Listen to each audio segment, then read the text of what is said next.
Hello，大家好，我是林维浩，Wayne，我是奔瑞资本上海奔瑞资本的合伙人，那么很高兴这一次有机会，作为这个下半场的一个圆桌。那接下来的内容会是在英文的部分，所以说大家如果说有需要这个字幕文案的，可以关注一下评论区，啊，那其实刚刚已经挺多的，很多干货。那这一次的圆桌也是接下来只会更精彩。那个讲真的DeFi 非常广泛啊，因为你说这个去中心化金融，光金融它本身涵盖的业务模块其实就已经非常多了。所以说在目前的科技在改变世界的各种的格局之下，我们肯定要抱以一种更平常心，还有比较符合逻辑性的去想一想各种东西它将会怎么样的去结合还有呈现。好的，那我们现在就开始我们第二个 panel。So, hello everyone. It's a great pleasure, and thank you for waking up this early for some of you. And even though Eric himself hasn't slept over 2 days, so let's see what kind of discussion it's going to be like. So for Injective panel number two, the topic will be derivatives in C5 and D5, a conversation. 接下来的 panel 呢是一个衍生品，在这个 C5 还有 DeFi 的一个对话。So very honored again to have this opportunity to host and be the moderator as Bitcoin once again surged back to 10,000 US dollar equivalent level.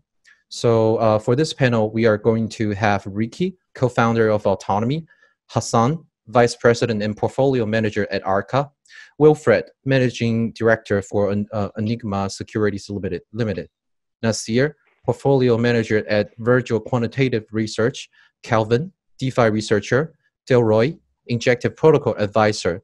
So a little regret that Calvin cannot be with us today, but let's move on. So let's have everybody briefly introduce your organization and the businesses covered. So let's have Ricky start. Hi everyone. This is Ricky. Can you hear me okay? I don't have any. Yeah. Okay, cool. See you guys nodding. I'm a co-founder of Autonomy, and we're a cryptocurrency trading firm that we mainly deal with OTC liquidity providing and also some of the crypto asset management business. Currently based in New York, and it's a great honor to be on this panel. Looking forward to the discussion.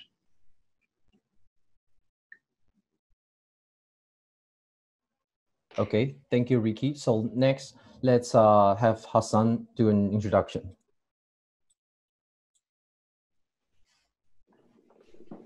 Can everyone hear me? Yes. Good. Yeah, great. Hassan Basiri. I'm a portfolio manager at Arca Capital Management. Arca is a cryptocurrency hedge fund. We're based in LA. At Arca, I'm responsible for trading derivatives and sourcing ideas. So we always have a positive delta. So my job is to hedge that to the extent possible. And we trade everything in the top 200. And have worked with a few people on this panel, and I'm very honored to be here. Thank you for having me. Thank you. ARCA is one of the, I believe, Chicago Trading Alliance or something. So, Yeah. And then next we'll have Wilfred, the managing director for Enigma Securities. Hi, how are you doing? My name is Wilfred. I recently joined from OKEX, Bitcoin, to build up their Maycore Enigma Securities crypto presence. So Maycore Securities is about a 17-year broker-dealer in UK, specializing in equity option trading. So I run the Enigma Securities, which is the cryptocurrency business for Maycore Securities. Got it.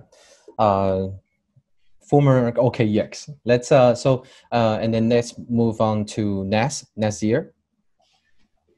Hey guys, so I'm portfolio manager at Virtual Quantitative Research. So we're a cryptocurrency quantitative fund, and we do arbitrage, also directional strategies, as well as stat art. We trade Bitcoin, Ethereum, as well as alts, and we've been running since 2016. Got it. Thank you, Nasir. Also honored to be on the panel. Thank you. Thank you. Okay, next we have Delroy, also an advisor. Yes. Yeah. So I mean I've been in traditional finance for about more than 5 years, in banks and then a hedge fund in the last stop. And then thereafter, I moved down to the crypto rabbit hole. I've been doing this for about 2 years. So yeah, currently I'm an advisor to Injective Protocol, trying to give expertise to the derivatives market within crypto. Potentially liquidation mechanism on an exchange and so on and so forth. Happy to be here. All right, thank you. So after a very brief introduction, let's just directly dive into the question, shall we? So here's the first question for everyone, and the general question being regarding the derivatives space, right? Currently, we are seeing a lot of the majority of liquidity floating towards top coins like Bitcoin and ETH perpetuals. What are some up-and-coming markets that you anticipate that will be extremely popular in the coming few years? For this particular question, let's have Wilfred be the first one to answer. Yeah, I think I think in general the most liquid market is BTC market itself, and then we've seen a little bit of ETH market. I actually was involved with non-deliverable forward on options back in 2017, and that's specializing really focused on the BTC market as well as the ETH. Those are basically two markets, and then it's I think the next 5 years, I think you see new consolidation or continued consolidation in the tokens product space. If you think about the next sort of market cap, a much larger market cap, that could be XRP, could be something very similar to that. That could be a very interesting market to develop. In general, I would say that market tend to gravitate towards where most of the spot liquidity is, right? So which is BTC. However, I do see more of a product diversification, right? So not only in the options, vanilla options market, but also OTC. There's some emergence or conversation regarding volatility products. What imply sort of a volatility swap and variance swap. That's also going on across the OTC desk. That's another sort of a general overview of the derivatives industry. Got it. Yeah, cryptocurrency has been pretty still, very new assets to be traded on, whether spot or the derivatives that builds on cryptocurrency. And even though the capacity and a lot are still developing, including the compliance globally, but this is something definitely worthwhile to accumulate and pay a lot of attention and energy into as it develops. So next, let's have Ricky answer to the question.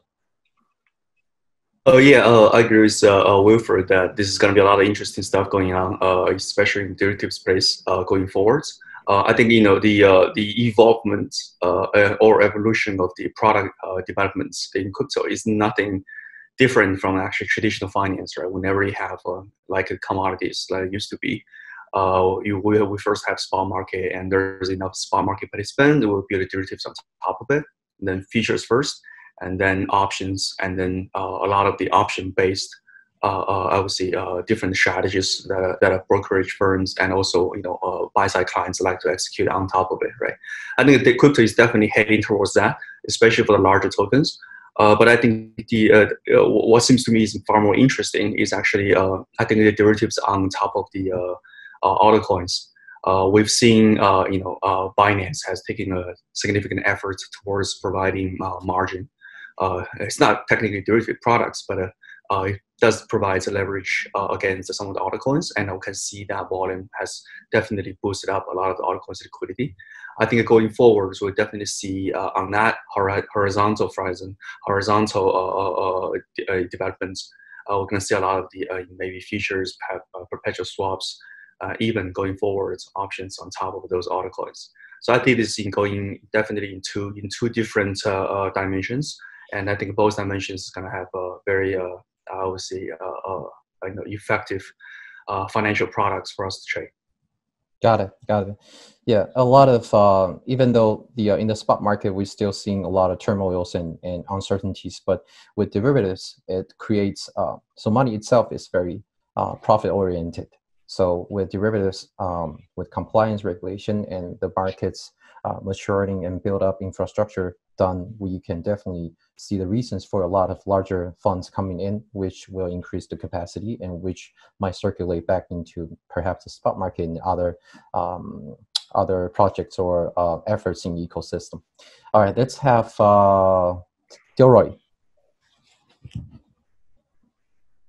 Yeah, I agree with the previous two speakers for sure, right? Like the proliferation of this kind of margin. I mean, to begin with, right, we're quite a retail-driven market, right, for crypto.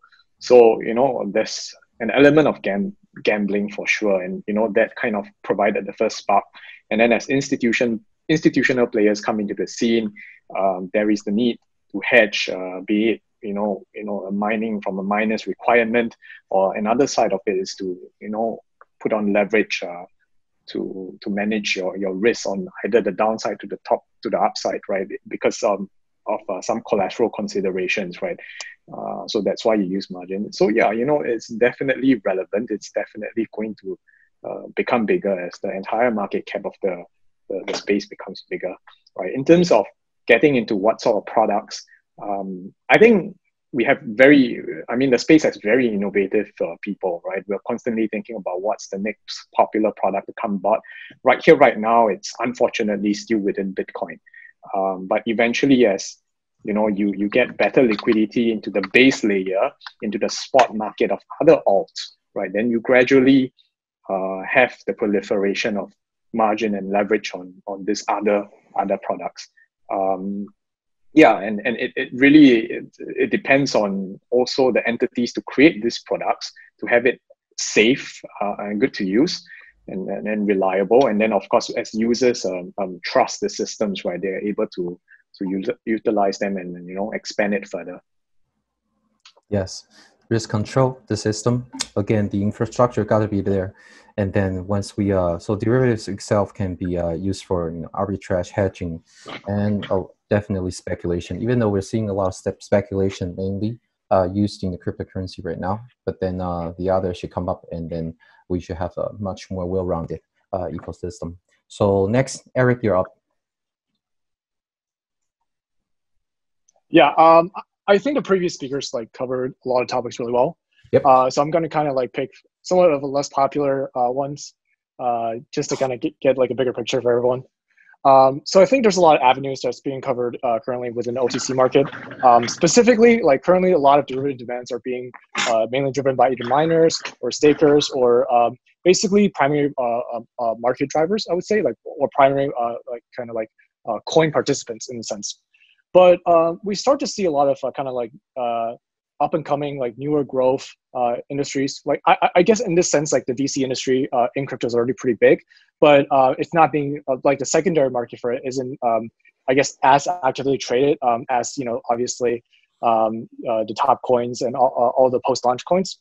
So I think there could be something interesting that's going to be explored and likely by us. Yes. Yeah, by kind of making this entire exchange process a little bit more liquid, kind of fractionalizing a lot of the OTC trades and then breaking them down into a more, I guess, higher, more frequently traded market compared to the existing infrastructure. So that's something that's always interesting to explore. Another thing is that we're always going to be seeing more advanced derivatives being worked on, more interesting indices, a potentially futures on top of a lot of traditional markets that's going to be released. FTX has been pretty aggressive in terms of pushing out binary futures markets, and also I guess recently the Bitcoin Volatility Index. And I saw Delroy wearing the Alameda shirt. That's pretty cool. But yeah, so I think basically right now there's a lot of experiment being happening around the entire market, and obviously most of them probably are going to fail. This is just being realistic and pessimistic, but I think if we ever want to look for the next 10x or 100x market, then that's the place to start. Yes, a lot of product to be created, a lot of liquidity, potential liquidity and trading to come. So, and of course, Injective yet to launch token and other functions. So, self-launched markets, that's definitely worthwhile to have a lot of anticipation on. So next, let's have Nas answer that particular question. So I generally agree with what's been stated. So I think that the options market will continue to grow. So you're seeing tremendous growth on Deribit, and I think Binance also released their own retail options platform. Mm-hmm. And I think liquidity is going to continue to grow there. I know there's a lot of activity on the OTC markets. And another really interesting product is some of the hash rate derivatives that are built for miners. So that's hash rate derivatives as well as difficulty derivatives. And I think this market can continue to grow as miners become more sophisticated in how they're hedging. So yeah, those are generally what I think will sort of drive a lot of the growth in the near term and the future. All right. The margin, the options. Okay. So let's have Hassan, because we're a little definitely back, a little procrastinating a little in the time. So let's have Hassan answer to the question. Yeah, no problem. Yeah, I agree with what everyone said, and definitely, I think Bitcoin hash rate contracts are going to take off, and we have one of our counterparties, Batuta, is already working on trying to get us set up with that, and I think it's a great way for the buyer of the contract to potentially get a discount on the spot price of Bitcoin, and it's a great way for miners to hedge their costs and get a portion of their operating expense up front. And the other one was what Eric said. I think, making a derivatives market for locked tokens or tokens that can't be traded yet, but have a small percentage of the float already trading. So like if you have a hedge fund and you're locked for 9 months and the initial float's already trading, for you to hedge that cost and potentially give a retail buyer an opportunity to buy at a discount if they think it's going up. I think that's going to grow too. All right, thank you.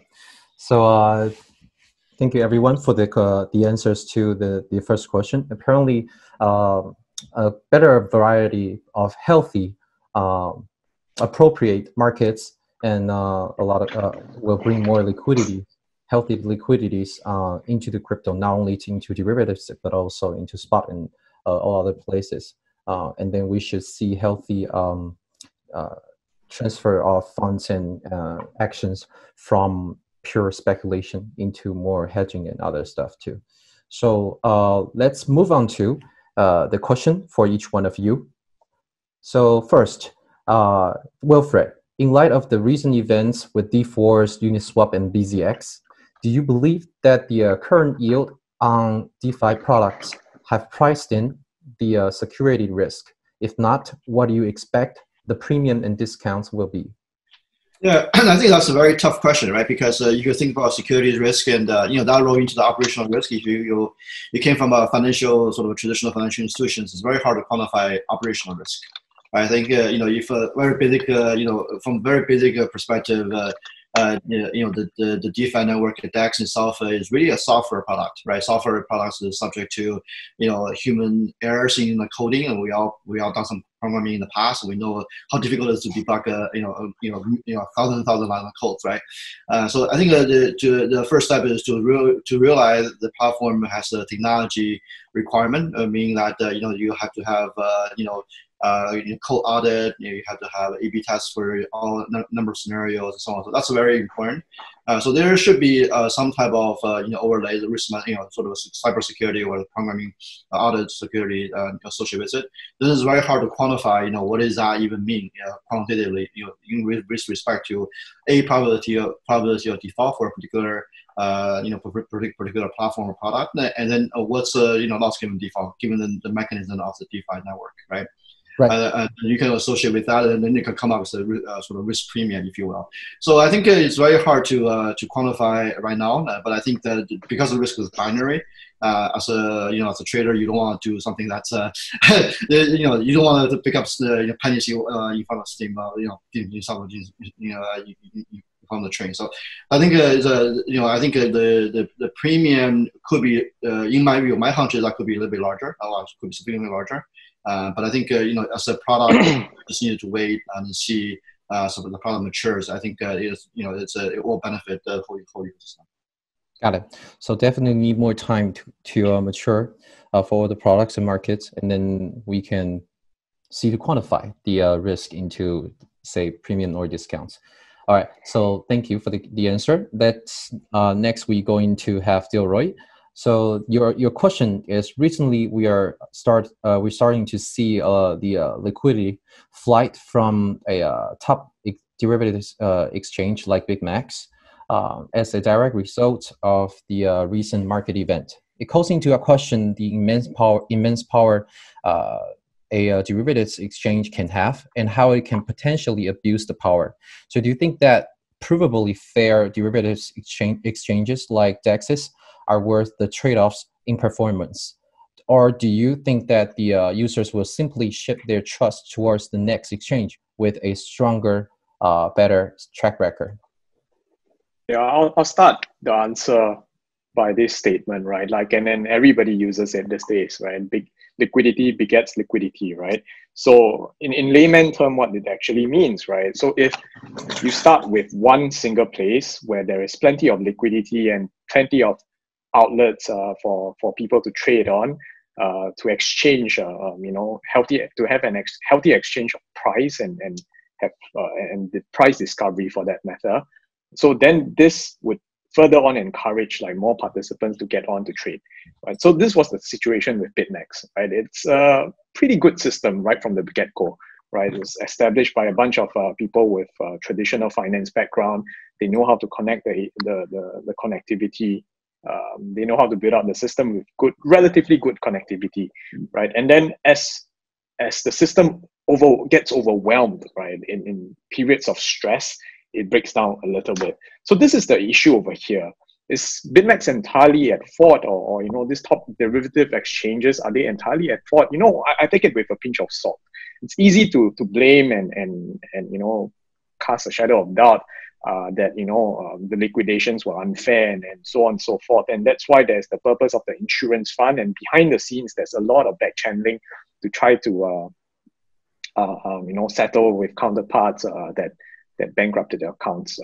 So a lot of people, retail people, actually don't really know what's happening. So sure enough, right? They control a lot of power from a CFI, from a centralized finance, centralized exchange perspective.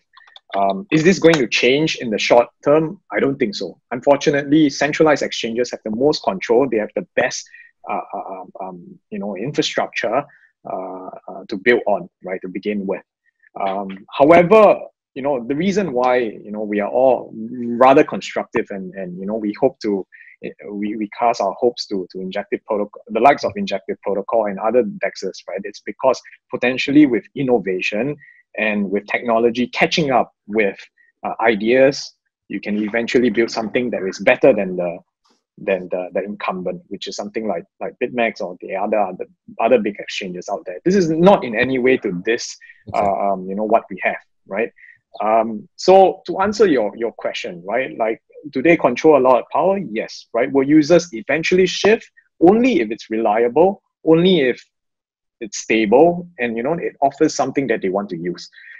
Currently, there are several exchanges that uses that has perpetual swaps, right? Decentralized exchanges that already have perpetual swaps out there. Are there a lot of users?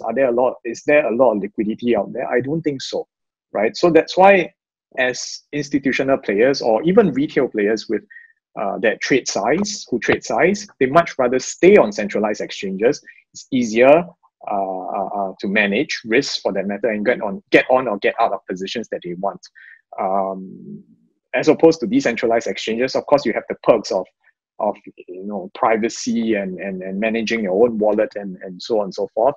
It comes with an offset with a lack of liquidity, right? In a period of stress, if let's say it's a fair price of something, it's $1,000, but the next bid it's all the way at $500, which is a 50% gap, right? Only on one side, and then the top side, let's not talk even about it. So it doesn't make sense as well.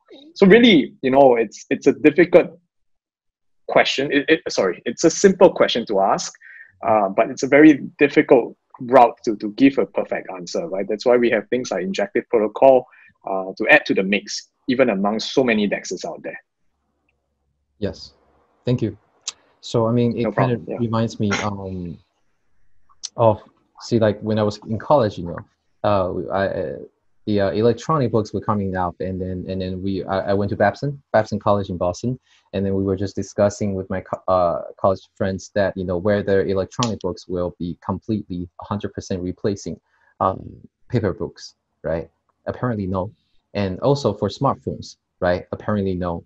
and sometimes it accounts for 30% of the market, sometimes 80% or 70%. So I mean, these issues and these like questions are usually conservative versus like super innovative, and some are more adapted, but some are more like the larger size funds, they would still use the centralized exchanges, right? But this is always a continuum, and a continuum, it's not just 0 and 1 or so it allows a lot of innovation and a lot of different positioning to be on each on either sides, and Injective is definitely on the rather liberal side, right? Okay, so thank you for the answer. So for your question, Eric, as crypto trading firms and exchange infrastructures become increasingly sophisticated, do you foresee front running and other high frequency trading strategies gaining dominance in the space as well? Well, I'm not a trader anymore, so maybe there are. We don't know. But I do start seeing a lot of larger players coming in and crowding out a lot of strategies that were kind of easier to implement and pretty popular, I would say like a year or two before. And so basically I would say that in general for like some profitable or like consistent quant strategy, there's usually like a paradigm shift every time there's a major market move, or every time the kind of like the landscape or like the players involved changes or evolves or grows. So it basically means that when there's more players, it's going to get harder, like easier algorithms are going to get too competitive, and basically like it's just going to be useless. But that being said, a lot of existing exchange infrastructures, I can't say that it's extremely effective to have any sort of like extreme type of HFT that we usually see on Wall Street or top trading fund, top trading firms. One of the examples I think Binance recently, like this is a while ago, but it's fairly recent, I would say. AWS had like a pretty major shutdown. I think one of the central routing kind of server stopped working, so like it caused like a large region blackout. And obviously Binance, so Binance Exchange kind of went down, had a partial service outage, I believe, along with it. And this kind of goes to show that we still have a long way to go for general exchange infrastructure. But I'm sure that it's being actively worked on, especially as a lot of centralized exchanges grow in size. And as the infrastructure gets better and there's more, I would say like, sub-millisecond or like millisecond opportunities for the general derivative market, then yes, absolutely. There's going to be more and more HFT strategies. There's going to be much more extremely high frequency, strategies that's going to be implemented even on the hardware level. Right, but it's going to take time, right? Software or hardware. Yeah, it's going to take time. Yes. Okay. Because there's not enough players right now to make it super competitive. Yeah. Just not that kind of capacity just yet. All right. So next question for Ricky. Between DeFi, decentralized finance, and centralized finance, is there a path forward for them to converge in the future? Yeah. So thank you for the question. I think in my perspective, because I've stayed at CME for a couple of years, right? I think I've been on the centralized exchanges side, and utilizing the current and right now trading actively on all those centralized cryptocurrency exchanges, right? In my case, right, and for traders, what we care, I think I speak for everybody who trades cryptocurrency, right? It's like I think first of all, liquidity is actually the topmost priority, right? I think security is one thing. It's definitely very important. I'm not saying it's not important, but if you're only if you have to deposit your money into BitMEX, into Binance to be able to generate profit, really there's no other way out, right? I would love to have a decentralized platform that I can ensure my asset safety while making money. But if that's not an option, then really there's only one path, right? I deposit money, take the counterparty risk, even though the exchanges are much bigger than us, and then deal with it. So I do think, right, centralized CeFi and DeFi going forward, I do think there's gonna be a point that these two gonna converge. like what Injective is doing right now, I do believe going forward there might be some centralization or some sort of trade-off is going to happen. I like to put things into perspective, into an analogy, right? So it's like in the 1990s, right? When everybody was shopping, I would say locally at a Walmart, at a Carrefour, right? And then Amazon comes into place, says, "Hey, everybody, please go shopping online, right? This is much better system, right? You don't have to go out. So you can just scan a few pictures online, then you go shopping." And of course, the delivery systems and everything was lacking a lot, right? And the user experience was terrible. And there's no guarantee that you will get your delivery, right? All of the issues that are very, very similar to what we are experiencing currently at a DeFi, right? But that is not to say that DeFi is actually inferior or to the current centralized services or exchanges. Same way that online shopping was not inferior to the local shopping, as we all know right now, right?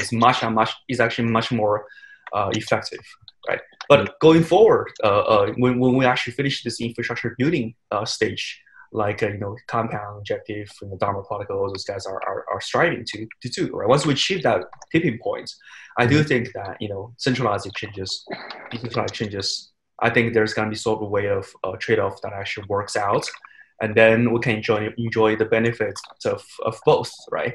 And then I'll be living in my dreamland, right? I can have this asset safety and also have the liquidity. And I don't have to worry about anybody prying into my accounts, and I don't have to worry about any operational risk that we're facing. So yeah, I think I'm optimistic, and I think that's actually going forward. Hopefully, happen in a couple of years. But as we all know, right, everything happens in crypto is accelerated by a factor. So I think it might happen sooner than we think, right? So I guess it's all depending on Eric. Yeah, make it happen. Yeah, I mean, aren't we all, everybody in the panel, like depending on Eric?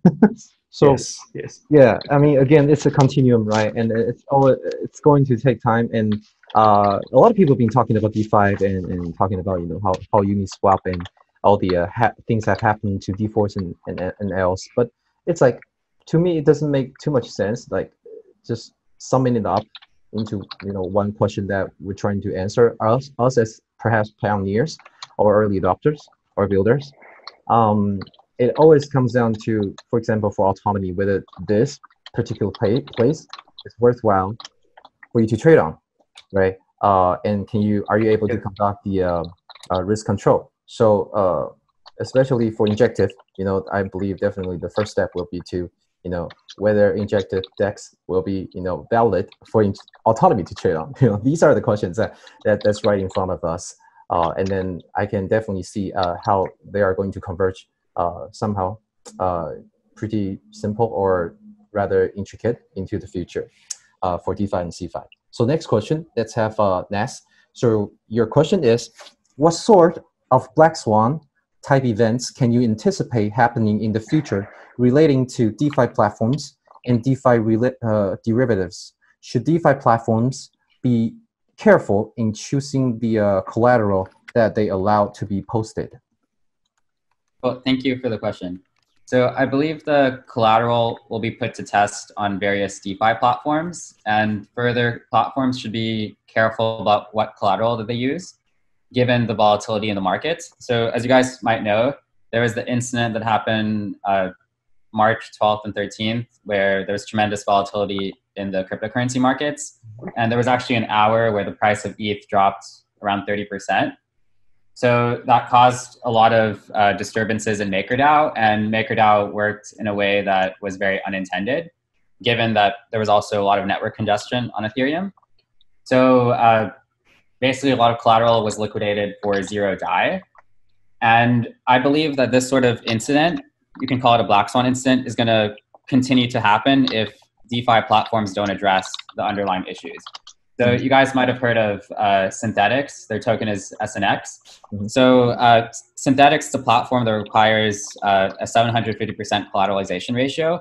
However, the token itself, when it's traded on centralized platforms, is quite volatile, and the order books are very thin. So I feel that someone could even attack it, right? if the price drops 90%, that means that everyone's 750% collateralization ratio is gone.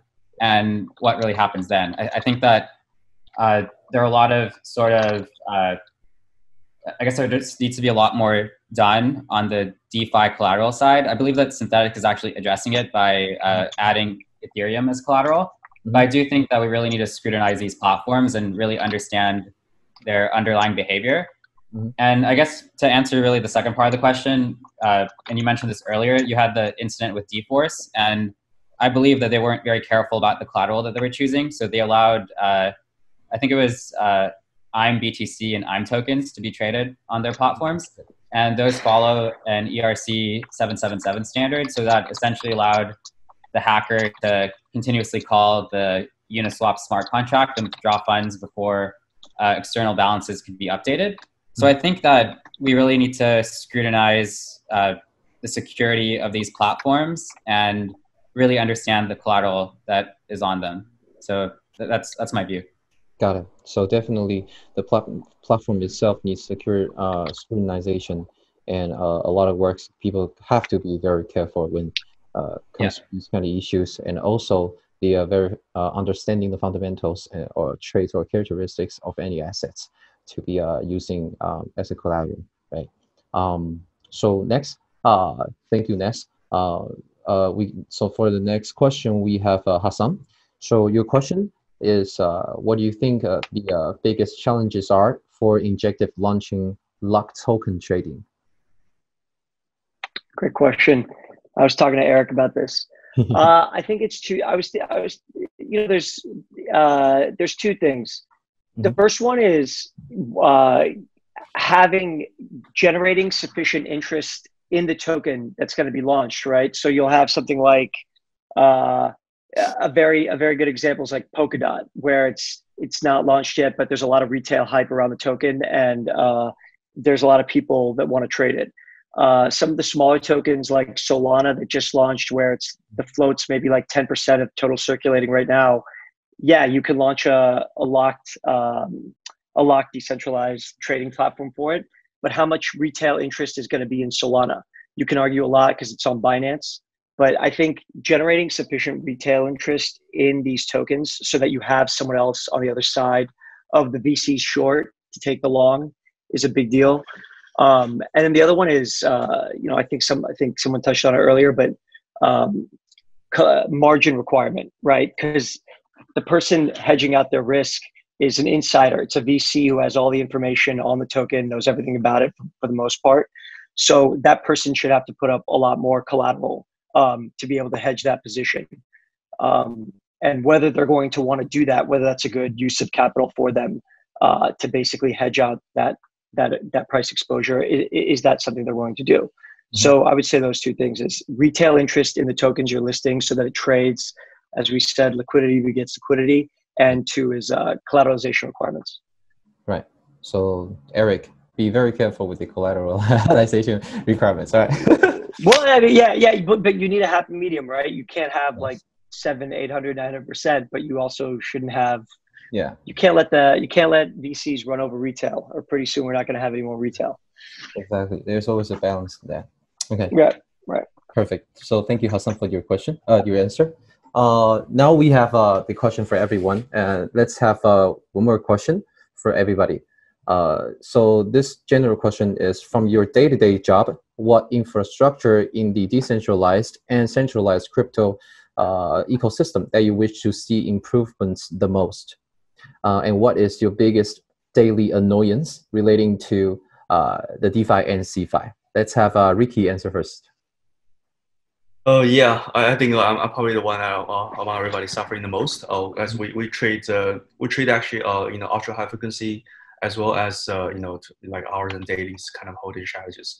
I think the issue we had that I wish exchange side, especially the CeFi side, can improve.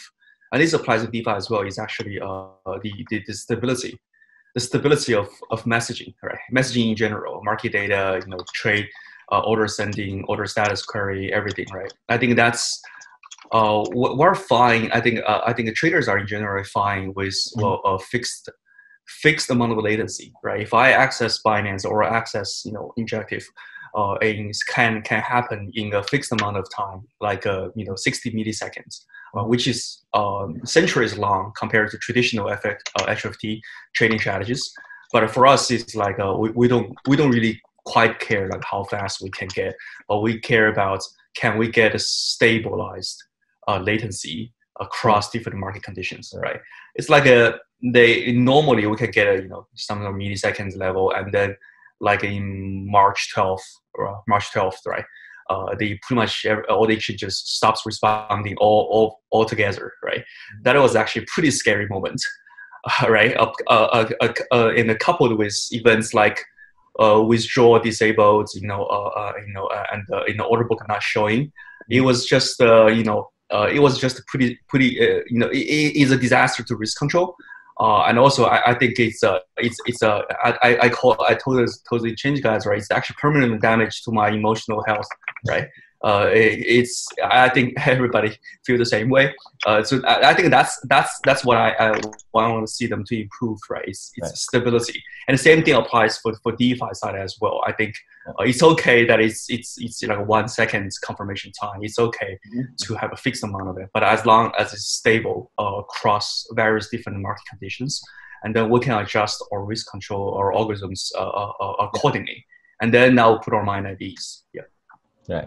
Got it. So stability and your capability to do risk control, and then autonomy will find a way to trade off with these strategies. Yeah, we'll figure out a way. We'll adjust to it, but we cannot adjust it to an event that is not predictable. So that's you don't want outlier.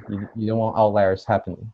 Yes. Yeah. If it's a distribution, it should be a flat one, right? That's ideal situation. Yeah. Got it. Perfect. Thank you. So next, let's have Wilfred answer the question. Oh, we can't hear you. Your mic is off.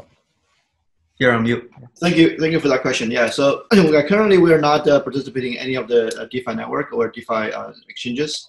Obviously, I'm very interested, and we're all very interested. I think at the point that we're sort of in the sandbox situation. We're watching the market fairly closely. We typically transact on bilateral basis rather than split changes or any or DeFi. So I think in the ideal world, obviously we want to be the market has to be complete. It has to be very robust in terms of technology. I think while you're at it, I'm also very interested in how DeFi manages the settlement process. Because as you're probably aware, anything you create bilaterally or even on the exchange, the settlement period, like Ricky was saying, withdrawal and custody, all those type of issues are pretty significant. I'm just hoping that there will be a solution out of the DeFi space and Injective and some other efforts in the market that help in the settlement process as well. The settlement process? Just basically because the DeFi doesn't have, there's no custody, point of custody. So it's basically bilateral. You hold the tokens on bilateral basis, right? So the settlement process is much faster because you can prove everything is done on chain, if you will. So from a settlement trading perspective, is much more efficient from centralized trading perspective. Yeah. All right, I'm just going to act like I understand everything you just said, and then I'll ask Eric about it later. So of course, let's Eric, you want to answer? Yeah. So there's two parts. Like one is like past jobs and now like Injective. I'll start off with Injective. Like the biggest annoyance, I guess currently within DeFi in general is like the blockchain infrastructure. There's a lot of challenges when you try to. I think this is just a general challenge that when Ethereum first came out, people like talked about it, and then now they still talk about it. Which is like when you have like a kind of Turing complete execution environment, EVM within like a probabilistic state transition machine, which is like forkable, which could be like goes into branch, and then you could be going into like ghost branches, and then you have to follow the ghost protocols, figure out. So all in all, it's basically the uncertainty of transactions. So you don't know whether the state that you're switching next to is completely valid or not until you wait for a while. So you wait like 4 or 5 blocks to make sure that this is a final block. Kind of this chain is finalized, like or at least this branch or like this fork. It brings into like a much bigger issue, and this is why a lot of people really want ETH2 is that whenever you try to scale on layer 2 for a solution like that, you're going to run into a lot of issues in terms of kind of figuring out exactly how the ETH events are emitted. How certain are you about these Ethereum events, and when are you confident that the Ethereum events are final? So this is like kind of like in general like a pain point, and I think a lot of layer 2 solutions are working hard to solve this. Obviously, there's a lot of existing solutions like ZK Rollup, Optimistic Rollup that try to like make some workaround for the solution. But I would say like currently there's not necessarily like a perfect solution for this. And on the other hand, in past jobs, I would say first of all, missing balance. That's actually an issue that happens on exchanges, which is pretty crazy, I remember. And the other one is kind of, especially this is like back in the day, like around a year or two ago, where your trade execution is pretty probabilistic. Like it's very hard for you to squeeze an order, especially during high volume times. This probably won't happen as much on like larger markets, but definitely for like smaller market on like very concentrated events. Because I remember like a very, very interesting event was that I was watching like the Z Classic kind of fork into I think it was private BTC or something. And then basically like as soon as the market was launched, it was almost impossible to squeeze in orders for the first like 10 or 20 minutes. And then by then you already missed around like 80% of the price action. So that was definitely one of the main annoyances. It's just, the capabilities of your matching engine and, the general infrastructure for centralized exchanges. I mean, it's fine that it's fine if you are given the expectation of it, but if there are unexpected kind of failures like that, it does hurt the traders a lot. Right. So kind of similar to Wiki. You don't want too many surprises. You want to be able to sleep tight, right? Nobody wants that. Nobody wants that. That was too much of a day, right, for everybody. I know. Yeah. You get a phone call or some midnight your algo. All right. Perfect. Thank you for the answer. So next, let's have Delroy. It's very difficult for me to answer right now, right? Because I think most of the panel has already taken up the answers, and really, I just can't help but maybe very quickly I'll just emphasize why it's so important, right? Yeah. And I'll give an analogy to it rather than go to the technicalities to what was previously mentioned. Okay. So you see, right? Like for the layman, assuming you're just walking in the jungle and sure, you're in a knife fight, right? And then you are not able to see anything, right? So, if you stumble across something, more often than not, you don't know whether it's an enemy or it's just a tree branch, right? So basically that's it, right? So whenever there's a very hectic event and there's a concentration of activities and orders and messages flooding an exchange, you're not able to, number one, withdraw your orders properly. This is the first problem. So for example, Bitcoin is plunging and you have a bid over there and you feel that, it's going to pierce through your bid. You try to remove it, that falls into a problem. It's very scary, and especially if you're not able to remove it, right? And at the end of the day, we're all just moving around risk management. What we're doing is extremely dangerous. It's in a volatile market, right? So what we are trying to approach over here is to have as much control within uncertainty. In itself, this statement is kind of an irony, right? But this is actually what we're trying to do here. We're trying to achieve a certain form of control in chaos. Right? So yeah, I can't help emphasizing, and it's not just decentralized, and let's be very objective here. It's not just decentralized exchanges trying to solve the problems that centralized exchanges have. I think ultimately we are still in a very new space, and it's just a function of how technology catches up with the space, right? We have had all of this available in traditional finance. We're far from the days where people are trading physically with things with ticket slips, right? We have everything electronic right now in traditional finance. Everything is compiled in a centralized database. So as we move into crypto by itself, the underlying doesn't match up with a centralized database for that matter. So, if technology comes up to speed, the hardware, the cloud, the infrastructure is able to match up with the decentralized nature of the underlying, I think eventually we'll do better, right? In the meantime, this is the dire need that we need to solve, which is, the simple things: to be able to see your risk, to be able to pull orders, to be able to insert orders in a time of stress when systems are overwhelmed. Let's not even get down to the track about high frequency and low latency. Yeah. I think it's beyond co-location and stuff like that. It doesn't even exist right now because the standard building block doesn't work well in a high stress situation. Yes. So we're paving the road slowly as we definitely are. It's just like we, like 5 years ago, we probably wasn't playing that much games on our mobile end. Right, we definitely need that 4G network, 4G network, and maybe 5G comes out, we will have the other things, AI and blockchain.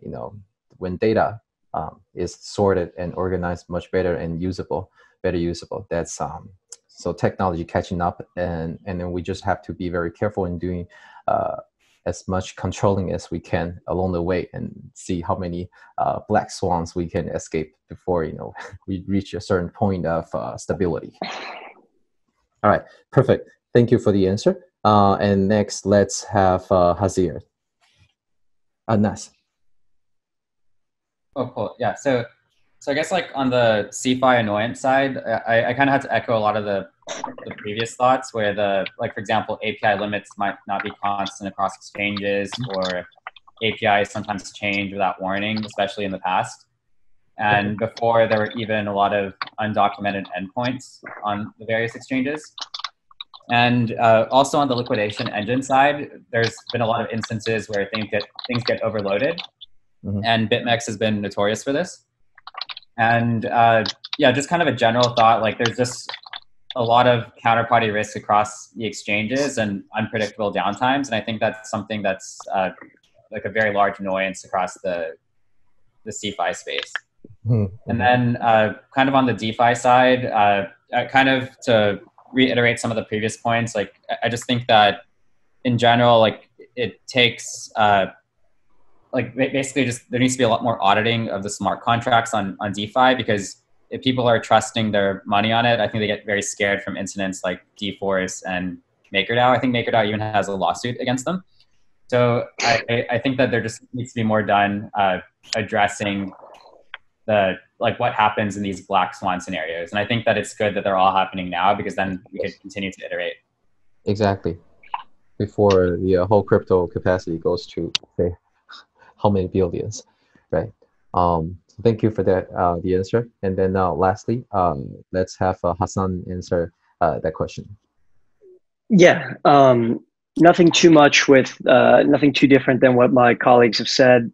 I would say in terms of like DeFi annoyance, just the infrastructure it's not there yet. It's coming, though we touched on this, latency, market depth.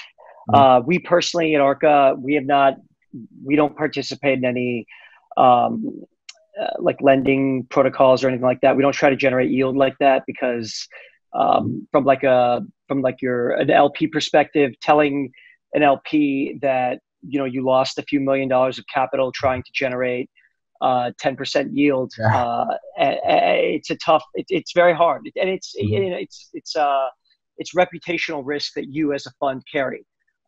So it's just a tough sell right now. So we're monitoring that market, but we don't participate in it quite yet. And then from the CeFi perspective, I think everything everyone said. One thing I would note is I think and this is actually a good thing, but since Paradigm came, the on-screen liquidity at Deribit has gotten a lot worse, because market makers know they could just come to an agreement on Paradigm, so they don't show the bids and the offers as much on screen.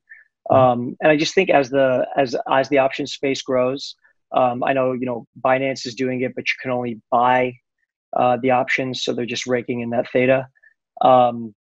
it'll get better. I just think the space needs to grow a little more and bigger participants, more sophisticated participants. Yes, yes. It's just the fundamentals gotta grow, right?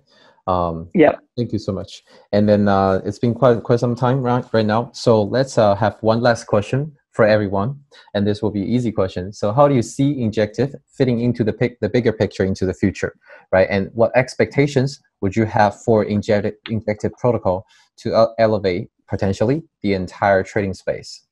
Let's have Ricky from Autonomy.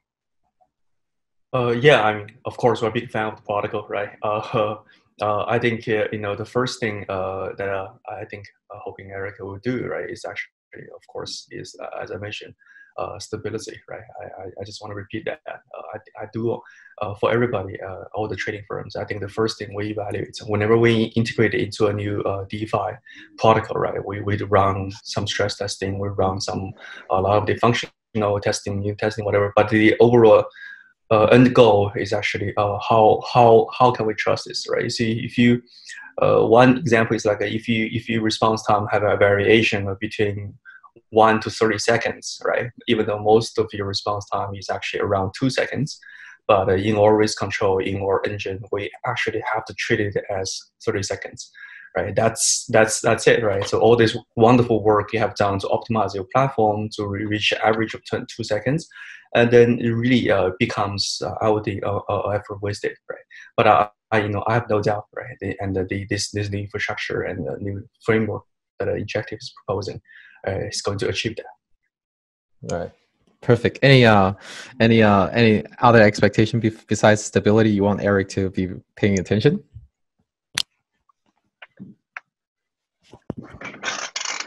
Anything else? Can you guys hear me? Yeah. Oh, okay. All right. Let's so next let's have Delroy. What's your expectation for Injective? Yeah, I actually think what Ricky mentioned is very difficult to achieve from a decentralized exchange perspective, right? But I didn't say it was easy. I'm saying what I want. I didn't say it was easy. That's what Eric's problem. Yeah. So Eric's problem. So yeah, I'm on the same side as Eric, unfortunately, right? So I'm advising the project, and no, I think what really encouraged me to help and to spend a lot of time to with the team and all. It's really the innovation that comes down the path, right? So as a decentralized exchange, I think you have a lot more leeway to offer products in popular products in a very short span of time for the mass public.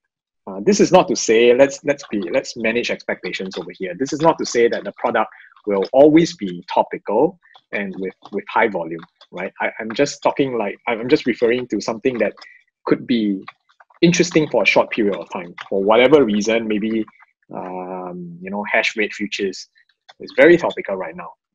As a decentralized exchange, I think you can quickly pivot and get that product out, and it's a win-win for both the exchange in terms of generating revenue numbers and trading volume, and for users as well. They're able to get what they want. They're able to hedge out their risk, or they're able to punt on it for that matter. I think so. Yeah, expectation of Injective protocol for that matter is to continue its pipeline of innovation, and then of course with the expectation that they create products that are reliable, trading systems and liquidation mechanisms, collateral management, all the other basic stuff, but very, very important, because one mess up along the way just unhinges the entire exchange for that matter. We have seen so many examples in the past. So Eric, be very careful with the innovation. All right, perfect. Is Wilfred here? Hello, Wilfred. Oh, I think he dropped out. So next, let's just have Hassan. What would be your expectations for Injective? Yeah, I've actually been talking to Eric a decent amount about this. I think just to improve on, I'm really hoping that we're able to build a market for these pre-launch tokens or locked portions of tokens that have spot markets trading on a small percentage of the float. I think that's a really interesting space because I think you're going to get a lot of VCs that want to do that and want to participate in that market and want to hedge out that price risk. And just talking to Eric about, CoinFlex had tried to do something like that earlier, but there was problems with CoinFlex.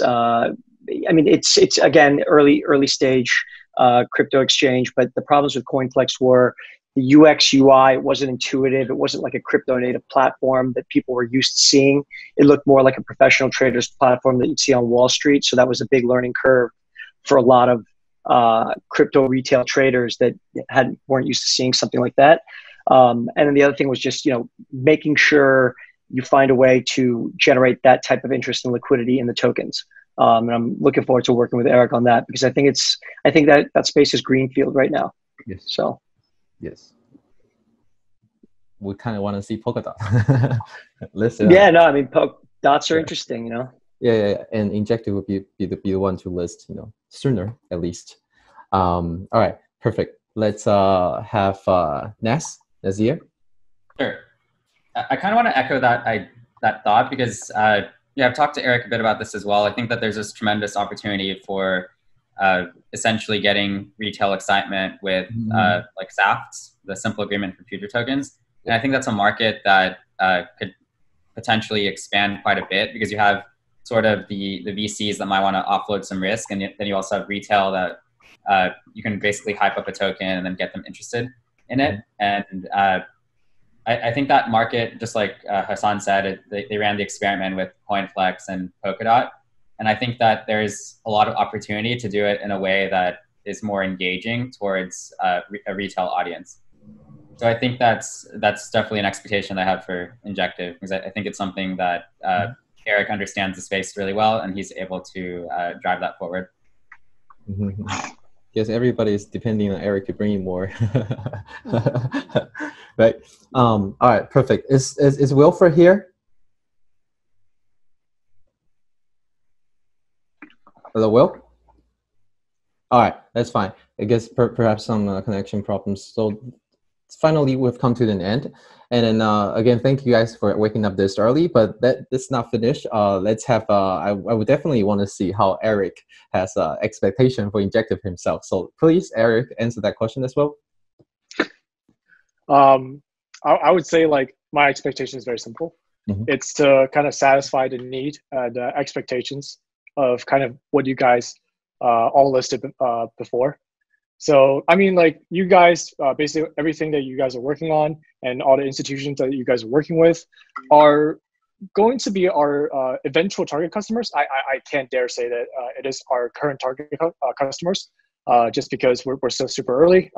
We might not have necessarily like the most, institutional grade liquidity to incentivize like a trader of you guys' size. But my ultimate goal is to make sure that, us as an exchange, especially as a decentralized exchange protocol, that someone has a bad reign amongst the trader community will be accepted and will be trusted basically as like a trading partner for the future and for long term. All right, perfect. You see how everybody is looking at you and counting on you. All right, so thank you again, everybody. So this is the end to the panel number 2, and as well as for Injective launch events. And I again thank you for your insights and your time and waking up early for some of you guys, and 2 days no sleep for Eric. And I hope everybody had a pretty good information shared here from the panel. And so let's end here, and then I'll just sum it up in Chinese. 那么今天我们的这个第2个圆桌也就到此结束，还有这个 Injective Protocol 的一个中国的一个第一次亮相也到此结束。那非常谢谢有到现在还在观看的小伙伴，那希望未来也继续支持 Injective Protocol， 可以关注一下 Injective Protocol 的一个公众号，还有相关的不管说 Telegram 或者是说 Twitter 等等的都好。那如果没有这个关注的，或者说找不到细节的伙伴，可以在群里面稍微评论问一下。好，那么我们今天的一个圆桌就还有这个 Injective Protocol 的中国首次亮相就到此结束。好，谢谢大家，拜拜。Thank you, Wei. Thank you very much. Thank you. Thanks. 谢谢。